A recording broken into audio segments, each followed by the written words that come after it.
So Aaron, you want to talk about the Super Bowl? No.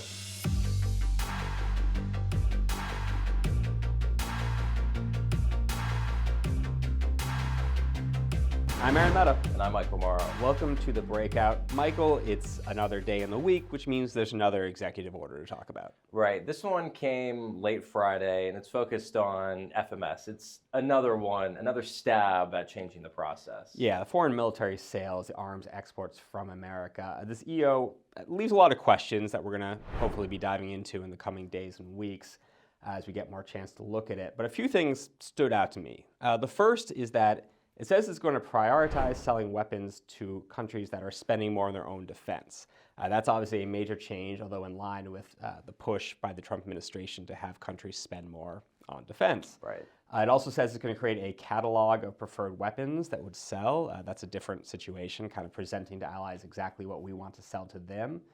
Also talks a lot about production, and this is something that stands out as well because we've heard from this administration a focus on production. In this case, it says, if you're going to buy American weapons, we expect you to be helping produce them in your countries or investing the U.S. to help produce them as well, to flow back into the American inventory.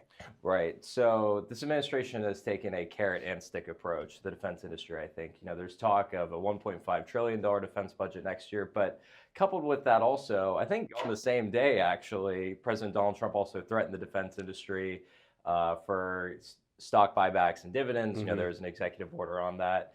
And this FMS-focused executive order, too, isn't the first one from this administration. There was kind of a similar one last year that focused on speeding up the FMS process, directing the Secretaries of State and Secretaries of Defense to compile lists of items for prioritized sales, accountability metrics, but also a big emphasis on allied burden sharing. There's a pretty consistent theme about that through this administration's strategies, including the National Defense Strategy and the National Security Strategy. Yeah, and that's clearly a message that is being pushed forth, and kind of every tool is being applied to this from this administration.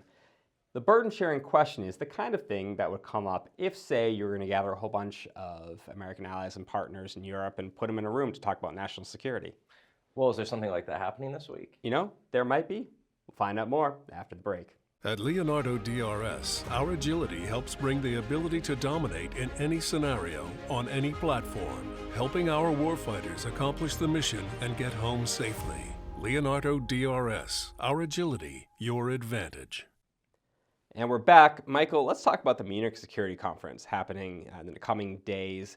A major gathering, maybe the major gathering of defense and national security officials in Europe. Last year, Vice President J.D. Vance went there and really set a lot of people's hair on fire with some of his comments that have maybe set the table for relations between the U.S. and Europe ever since. What are we expecting this year? So the top official for the United States is going to be Secretary of State Marco Rubio. And I think a lot of people are going to be watching to see whether Rubio delivers maybe a little bit more gentle message than the one J.D. Vance delivered last year, or is as forceful, as blunt, and as shocking, really, as the vice president's was last year.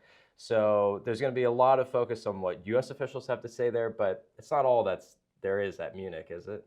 No, Munich is really, as I said, the gathering place for defense in Europe. So you're going to have defense ministers, secretaries, foreign ministers there, some heads of state come. Defense industry. Defense industry is there. You see a lot of CEOs there. Now, they tend to kind of keep the media sequestered as much as possible. Much to our chagrin. Much to our chagrin. There are interviews available. Tim Martin, who's our European bureau chief, will be on the ground there.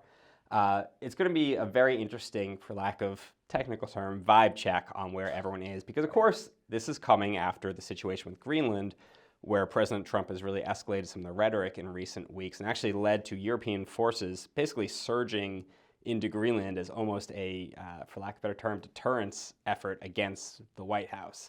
So tensions between Europe and the U.S. are pretty high right now, I think it's safe to say. Yes.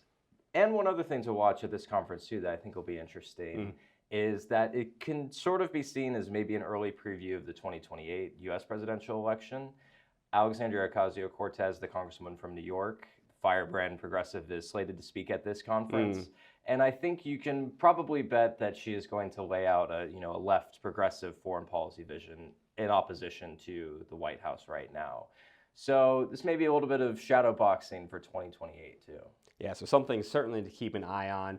You can find all of our coverage at breakingdefense.com from that conference. Of course, you can like and subscribe to The Breakout to make sure the videos are delivered directly to you. You can also find us on podcasts. That's right. Wherever you listen to your podcast, be sure to check us out. I'm Aaron Mehta. And I'm Michael Marrow. Thanks for watching.